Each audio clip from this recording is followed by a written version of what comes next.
I'm Sallyann Sachs, and this is Sallyann Sack.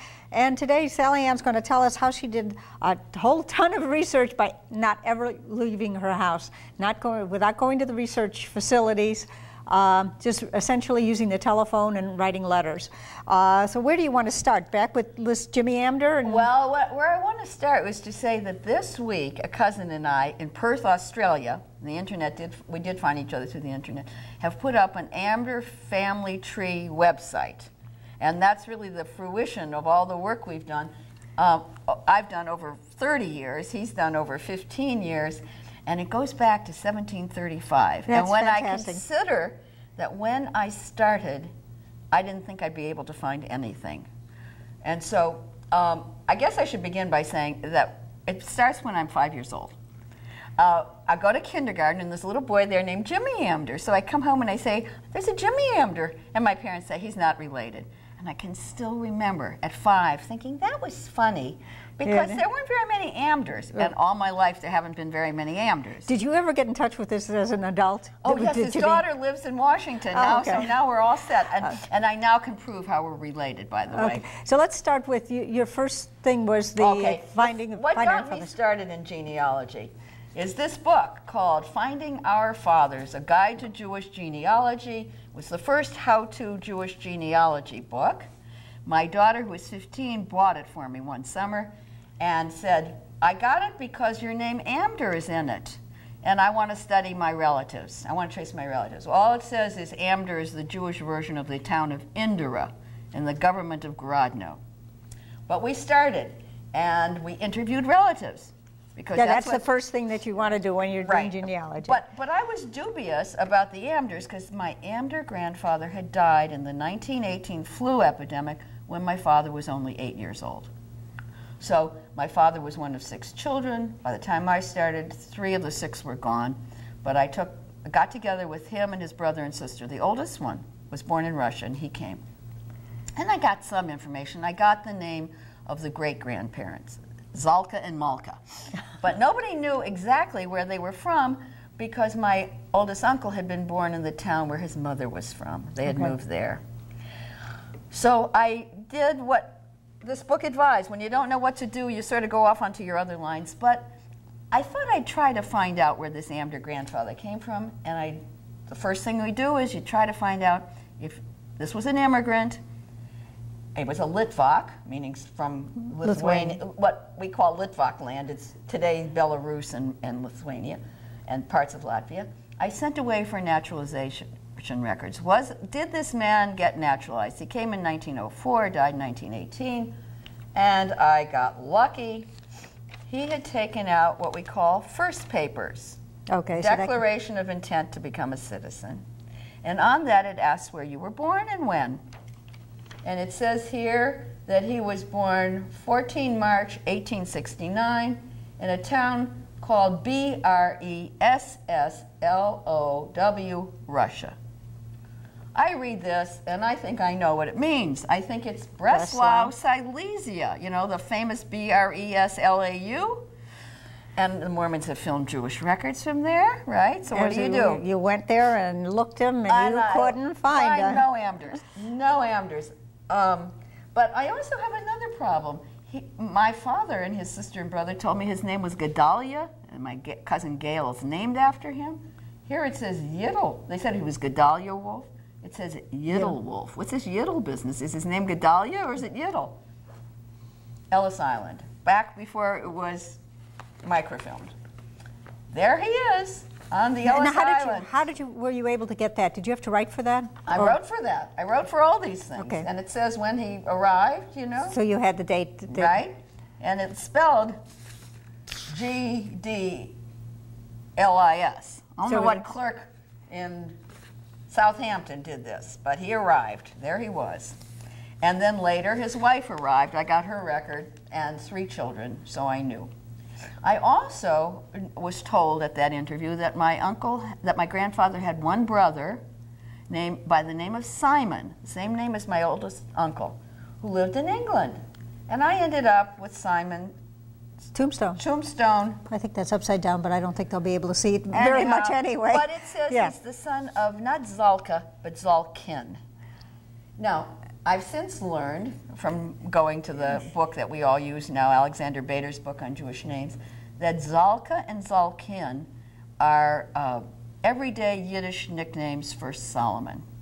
Oh, okay. But Shulkin is another name you're researching, so that must have been No, Shulkin is not. That's not. No, not Solomon, the man's name's Solomon. And in fact, this fella in England gave his oldest son the name Solomon. So I figure when his oldest son was born, my grandfather had already died. But I was also told that my great-grandfather had died. I was also told that my great-grandfather had died young.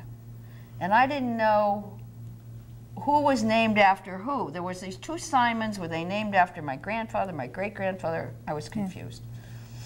But one day, and so over all these years, I'm doing other genealogy, but I always use my maiden name, and I got involved in the Jewish genealogy grapevine. I mean, you and I helped develop that grapevine, right? We created it.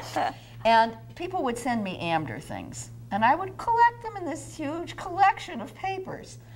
And one day I'm sitting and I'm staring at the wall, because on the wall I have a National Geographic map of Eastern Europe.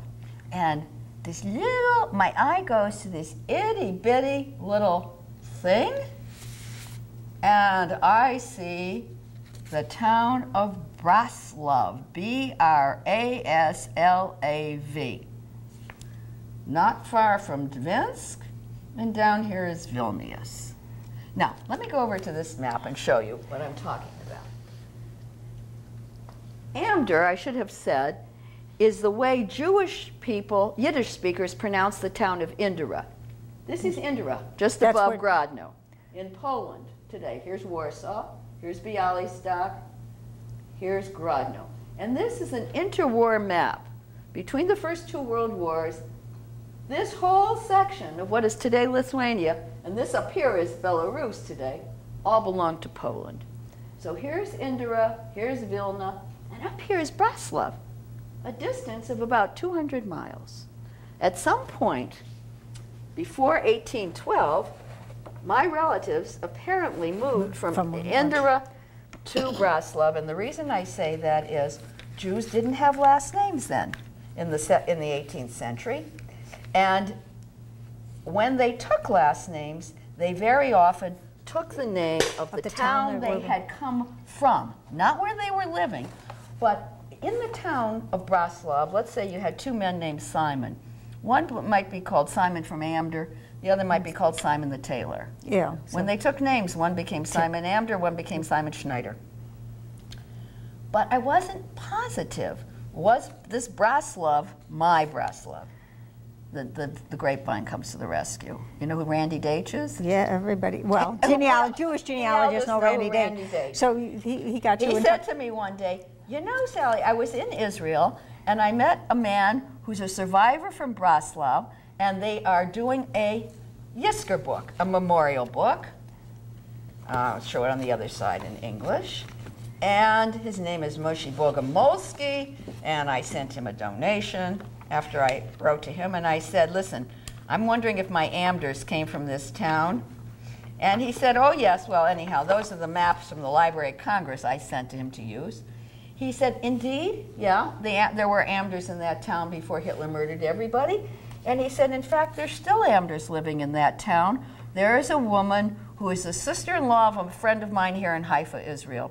Here's her name, Chassia Deitch. Write to her.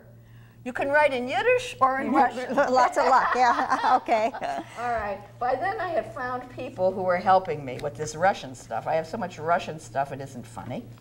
And I write to Chassia. I think that letter is the most fascinating letter. And she said, she goes on and explains that she doesn't really think you're related, but she gives the name of her parents and grandparents. She does. I get this letter back, dated May 14, 1983.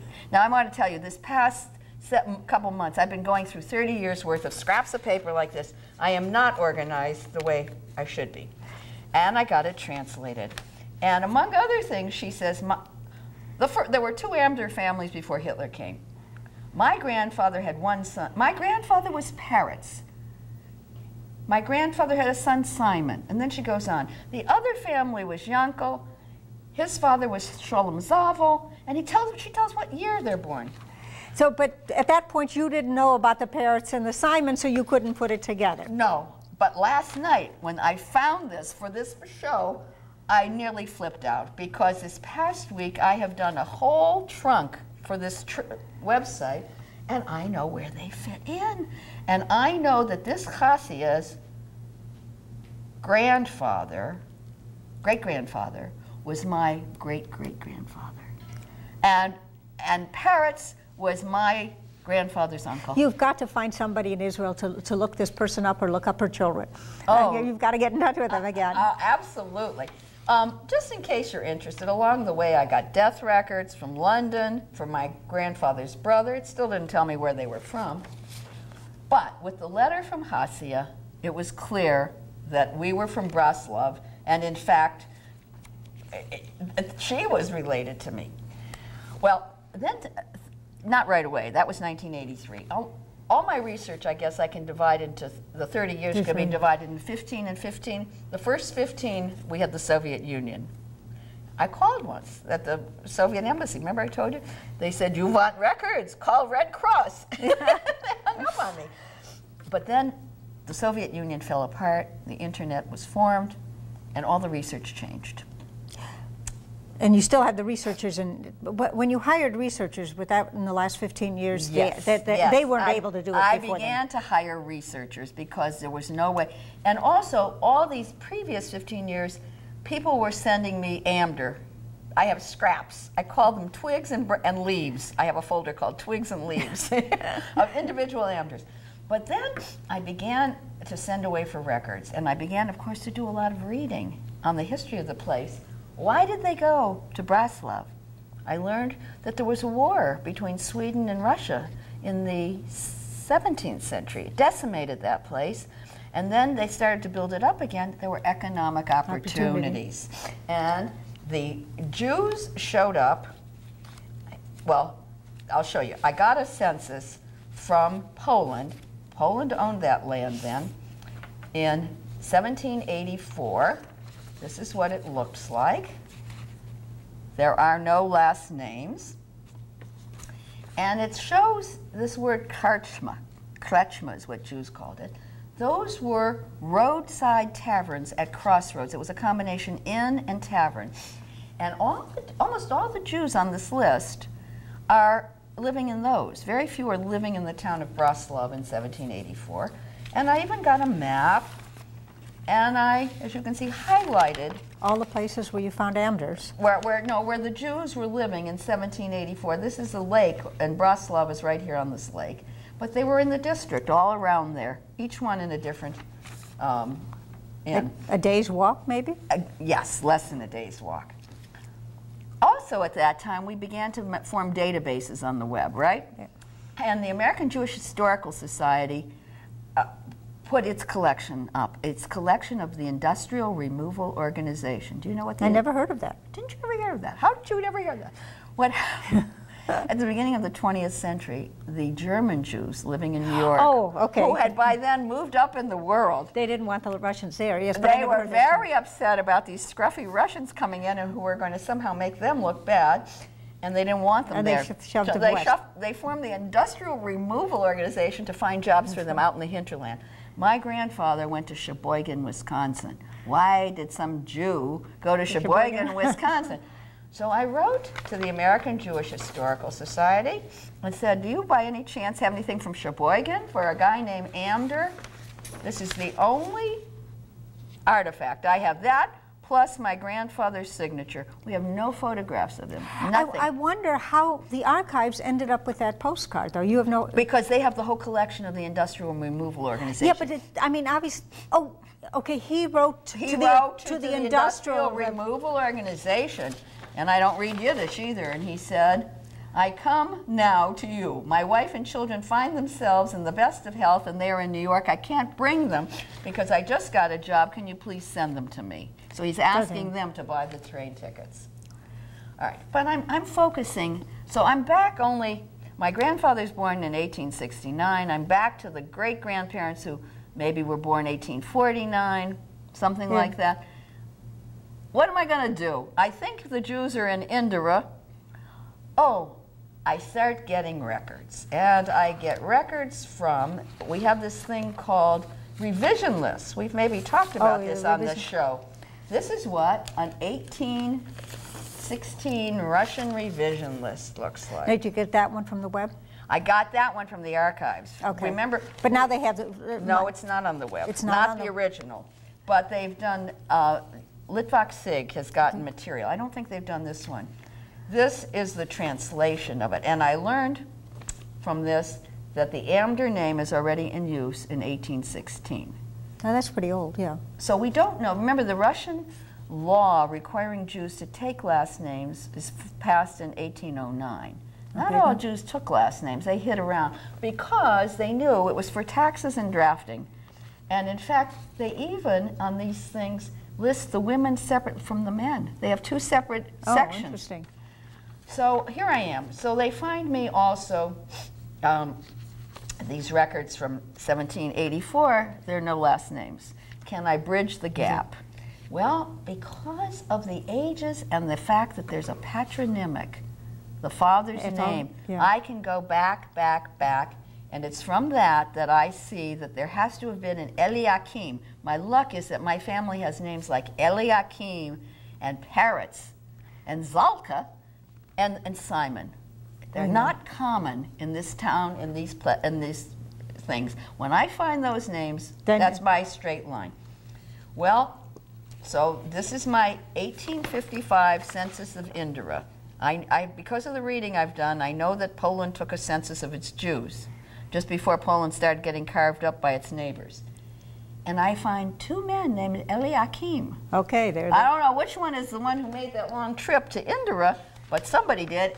Eliakim is a rare name. But how come there's two of them if it's over? Maybe they were cousins. Yeah, they would have been named after the same. Somebody earlier.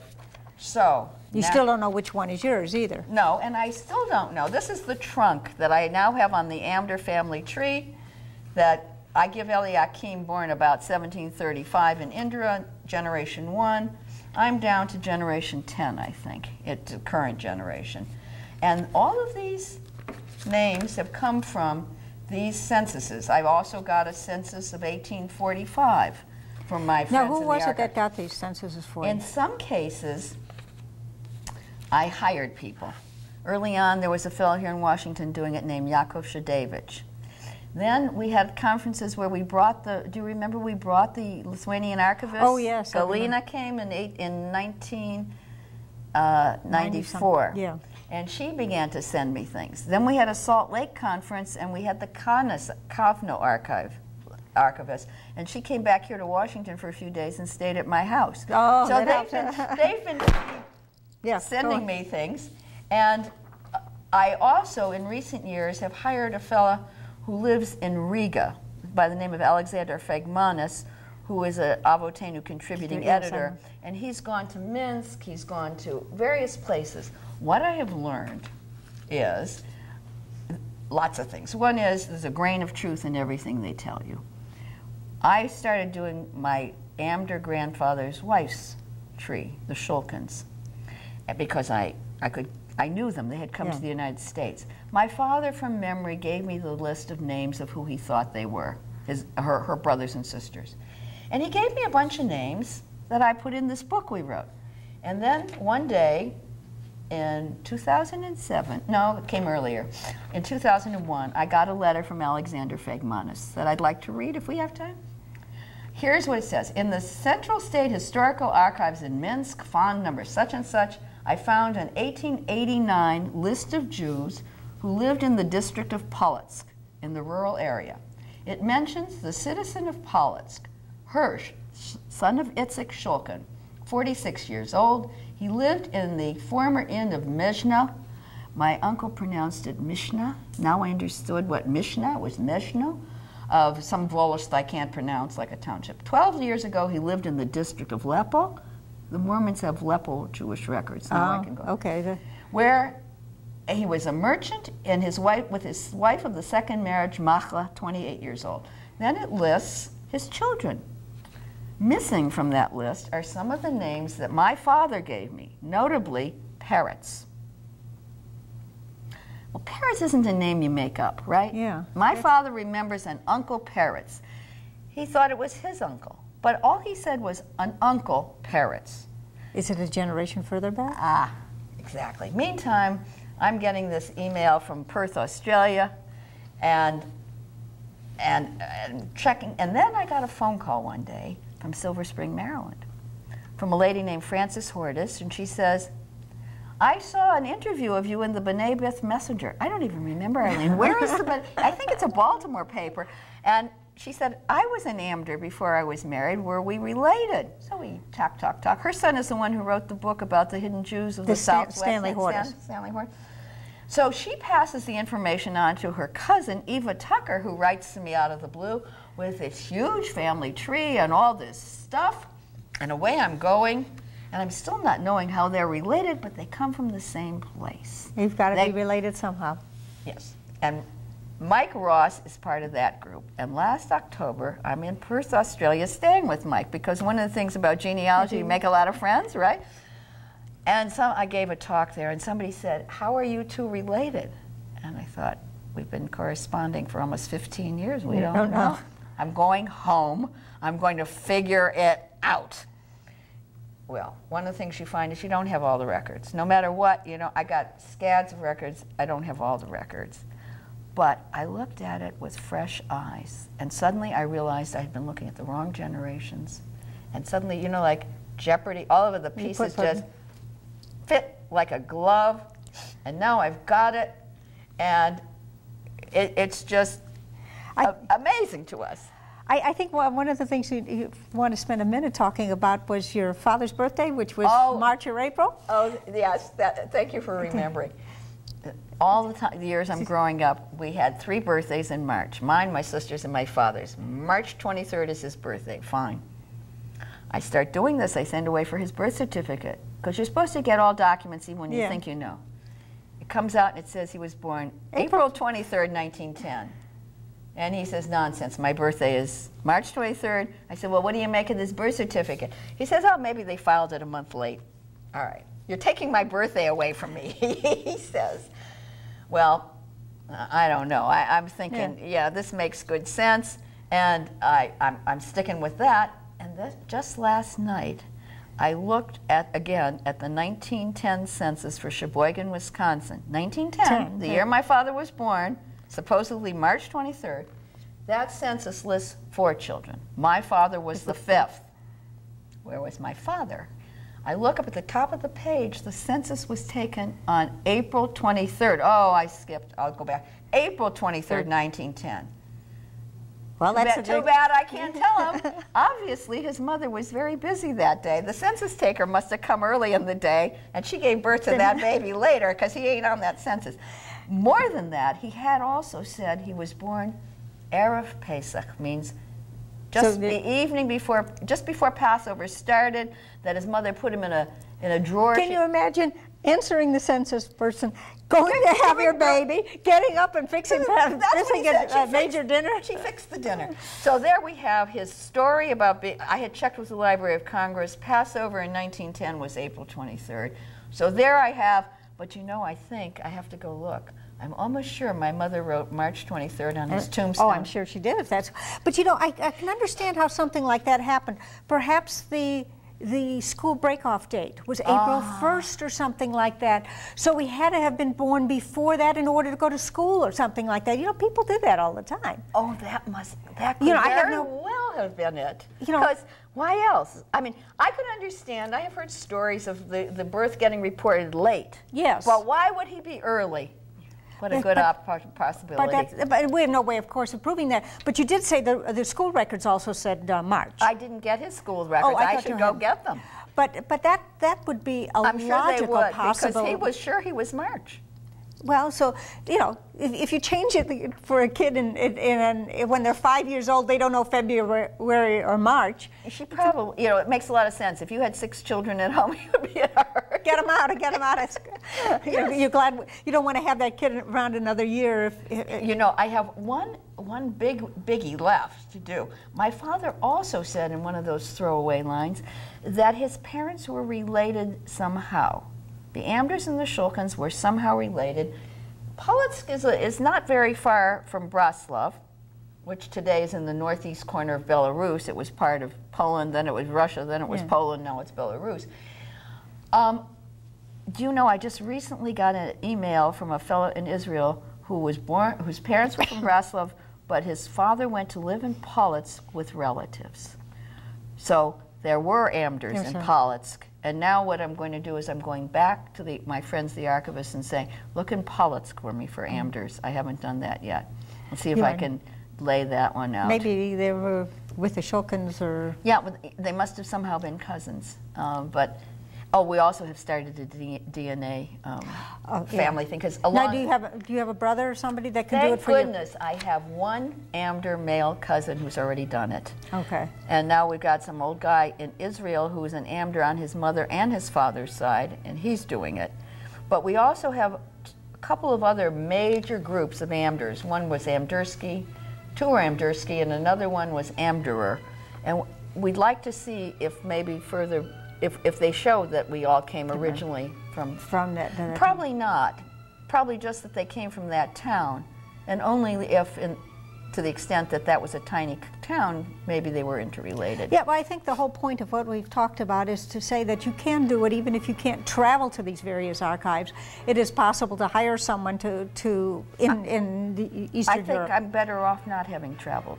You probably couldn't find it because you wouldn't be able to read that stuff anyway. And they mostly found it when they were looking for things for other people. Yeah. And they came across one item here, and they'd send it to me, like that thing about the Jews in this place. Well, I think it's been very interesting, and we're just about out of time, so I think we'll have to stop talking. Okay.